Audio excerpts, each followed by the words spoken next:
Our session today is on the art and science of strategic planning.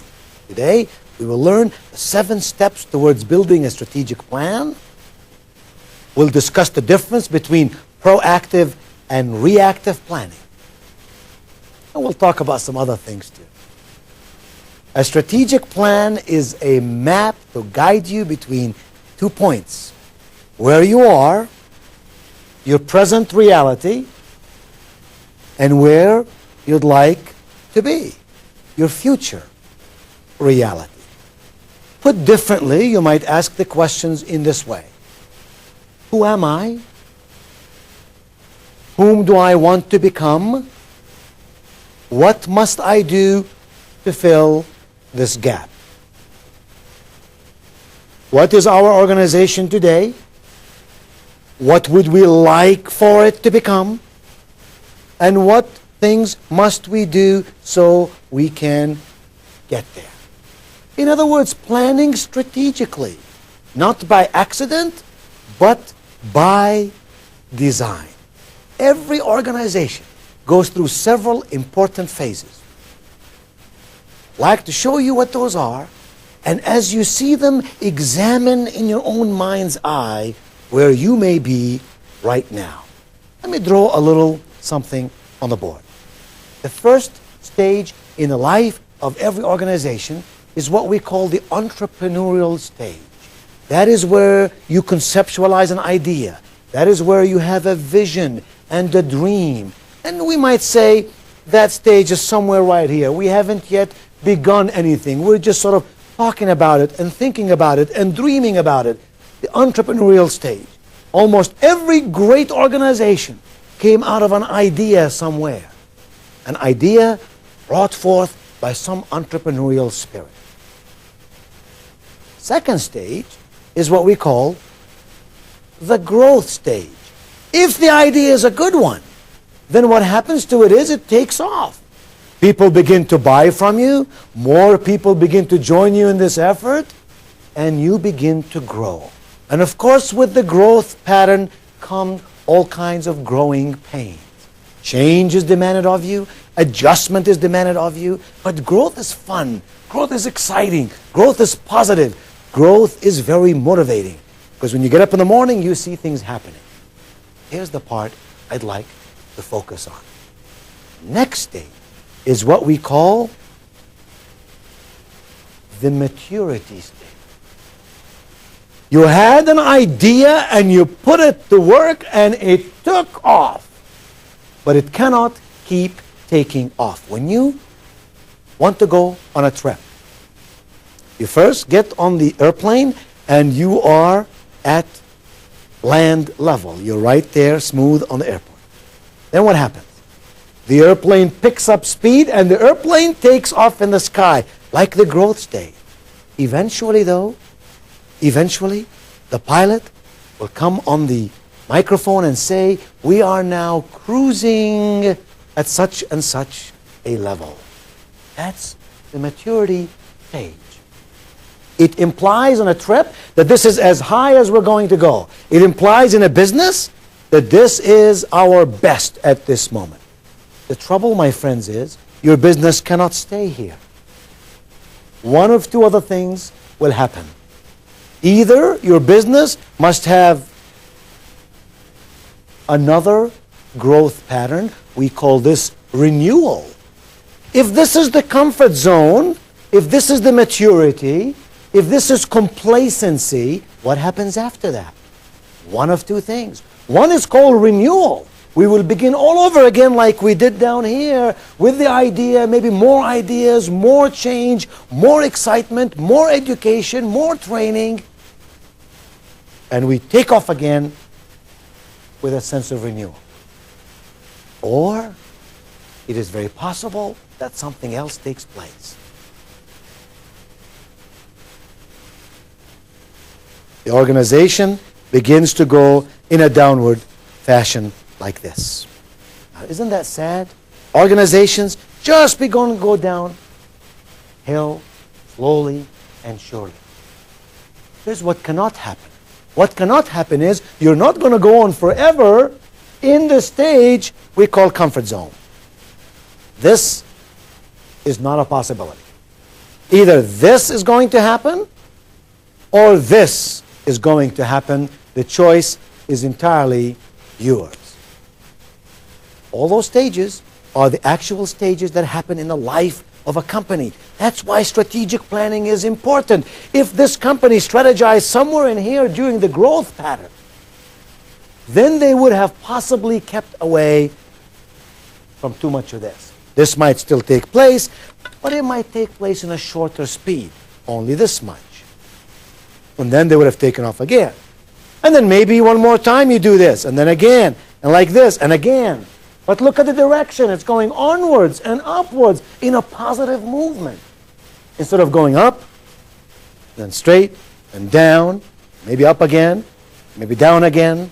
Strategic planning gives us a map to show us how to go from here to here in a prescribed fashion and in accordance with our goals, our plans, and our strategy.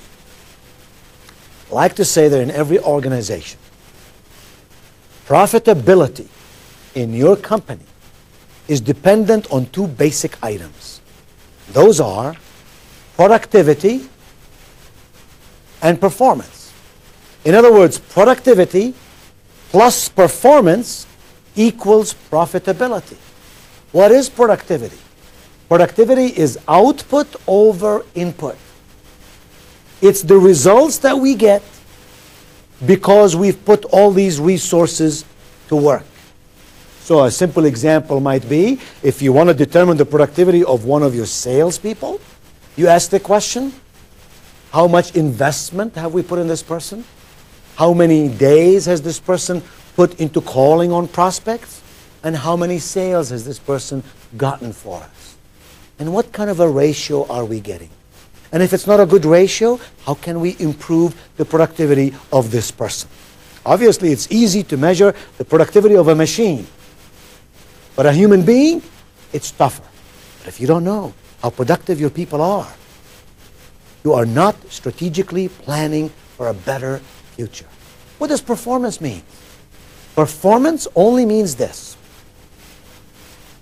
Are your people behaving in accordance with your strategic plan? That's what performance is. If I say, are you a good manager? What do I mean by that? Those are subjective terms. I mean, are you performing in accordance with the strategic plan that we have in this company? If this is our plan, and these are the steps in the plan, your performance will be measured in accordance with how well you are meeting those steps. Productivity plus performance equals profitability. I often say to business executives that your profitability depends on your ability to manage risks. Risk management is at the heart of profitability. I don't mean by risks just money risks. I mean people risks, and process risks, and planning risks, and advertising, and merchandising, and marketing. You name it. You manage the risks, your profitability is going to be much better than if you just sort of got up in the morning and said, hey, this is a nice day. Why don't we just go to work and let's see, what should we do today? We'll begin here and go to here and here and here. It will be equivalent to you getting in your car, wanting to go on a trip. You know where you want to go, but you don't know how to get there. So you just begin driving, hoping somehow you will get there. In fact, you may get there, but it may take you a long time. It may cost you a lot of gasoline, and it will frustrate you and tire you in the process. On the other hand, if you said, we want to go here, this is where we are, let's look at a map and decide what is the shortest distance and the shortest route to go from here to here. And along the journey, I'll know if I am on the right road or not. How would I know? I check against my strategic plan. I check against my plan to see if I am doing the things I need to be doing. Strategic planning can be either reactive or it can be proactive. Reactive means starting with the present circumstances and plotting a future based on these circumstances. You know, companies and people who do that, they say, this is where we are, This is what's happening. These are our problems. These are our opportunities. Now, based on these circumstances, let us plan a future. That's called reactive planning. The better way, the more dynamic way, the more effective way is proactive. What does that mean? Proactive means starting with the desired future, with your vision of the best, and then setting goals for achieving this vision. It's you sitting back and saying, if I had it my way in my company, what would it look like? Coming up with that vision, then saying, what must I do to get me there? Not encumbered by the excess baggage of what I have today, but motivated and inspired by the possibilities that lie ahead of me. Now you're asking, okay, how do we do that? How do we strategize? What are the steps involved in strategic planning? I'd like to share them with you. There are 7 steps to strategic planning. The first one is this: create a vision. I just said proactive planning is the best, which means deciding that vision. So then the first step is to create that vision. Create a vision. What do you want your company to be like in 10 years from now, regardless of present circumstances? What would you like to be 5 years from now, regardless of today's limitations? Come up with that vision. See it, feel it, enjoy it. Here's the second step in strategic planning. Determine your present circumstances. Because you see, even though you may have that vision, you are still encumbered with what is today. And you have to be keenly aware of that. And here's what I mean by determining your present circumstances. You must determine 4 basic elements that will tell you where you are today. These elements are your strengths. Specifically and accurately determine what your strengths are. Your weaknesses. Carefully but accurately list all the weaknesses that you are facing today. Your opportunities. What are all the opportunities that lie ahead for you and your company and your product? And the threats. What are the threats that keep you from doing the things that you want to do? Or the threats that lie ahead, should you do these things, what are you afraid might happen? Your strengths, your weaknesses, your opportunities, and the threats that lie in the marketplace. For example, a competitive threat. If we were to do this, what might our competition do in response? And how might that hurt us? What impact might that have on our business? When you determine those 4, strengths, weaknesses, opportunities, and threats, you then determine your present circumstances. So create your vision and determine your present circumstances and ask a lot of questions. Ask questions like, what kind of company are we? What products do we offer? Who are our customers? Who are our competitors? What can we do better than these competitors? Ask as many questions as you choose. There could be 100 questions that can come to you through a brainstorming session. Here's the third step for strategic planning. Planning. Determine what will take you to your desired future. Determine what that is. What would take you to your desired future, that vision we talk about? What are those things that will carry you there, will move you there? Ask again a lot of questions. Ask questions like these. What market segments will we be serving? Who will our customers be? What products will we need to offer? What kind of employees do we need? What kind of management talent will we need? What financial resources will we need? What risks must we face?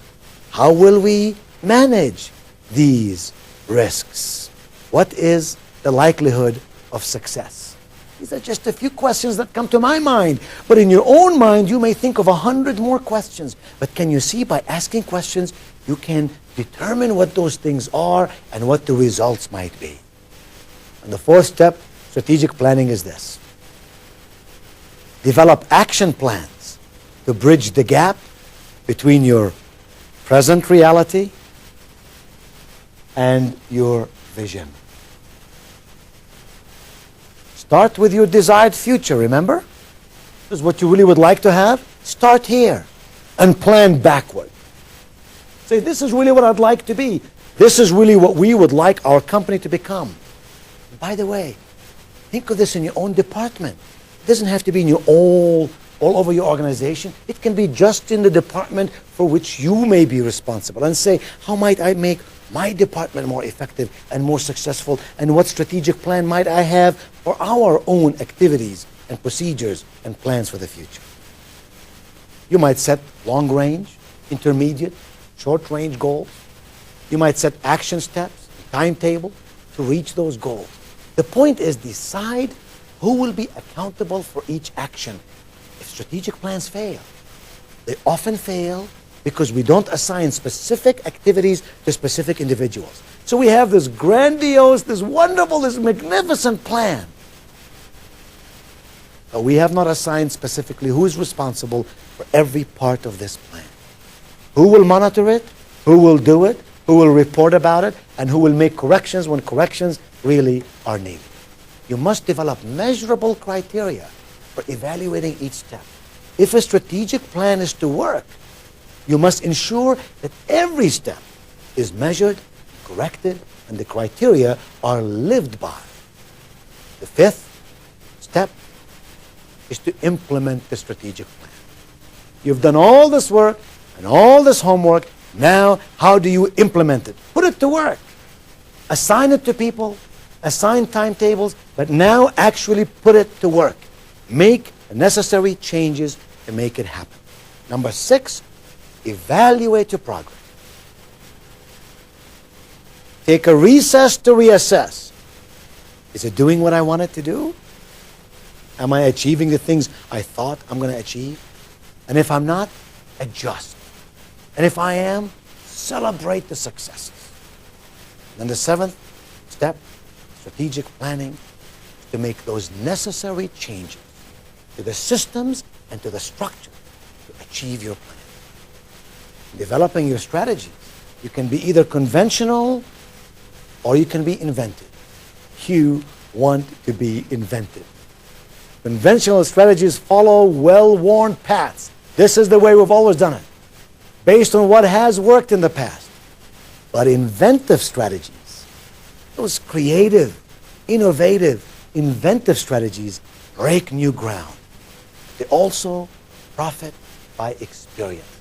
Past experience, experience of competitors, experience of watching what happens in the marketplace and in the world around us and about us. Strategic planning should encompass every aspect of your business. Some of my clients, for example, broke a strategic plan down into these areas. It doesn't mean you have to break yours in these areas, but this is merely an example. Break them into focus. What are they focused on? What is their focus? Talk about customers. Who are their customers? Satisfaction. How do we get people satisfied with us? People externally, customers. People who supply us, our vendors.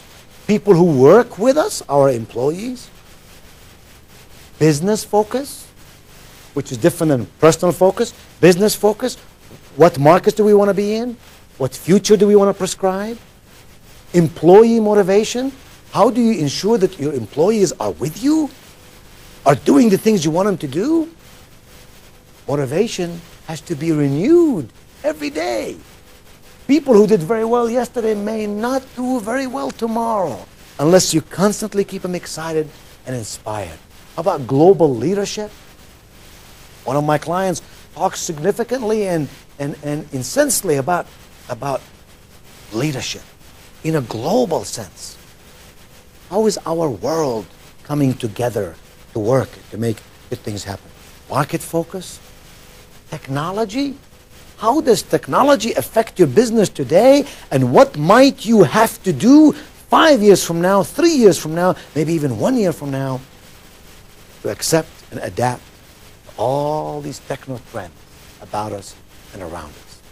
And many other things that you can think of in your business. strategic alliances, financial leverage. There's a whole list of those issues that impact who we are and what we do. In summary, my friends, let me say this. Strategic planning does not have to be academic. It does not have to be complicated. Determine where you want to be at some point in the future. Your vision of what can be. Determine where you are at present, today, with your strengths, your weaknesses, your opportunities, and the threats. Spell out that vision. Establish goals which will take you to your vision. Develop action plans to take you to those goals. Set timetables. Establish accountability. And develop systems of measuring progress. And as you succeed, celebrate those victories, the small ones that move you towards this vision. Because the future, your future, is very, very bright indeed.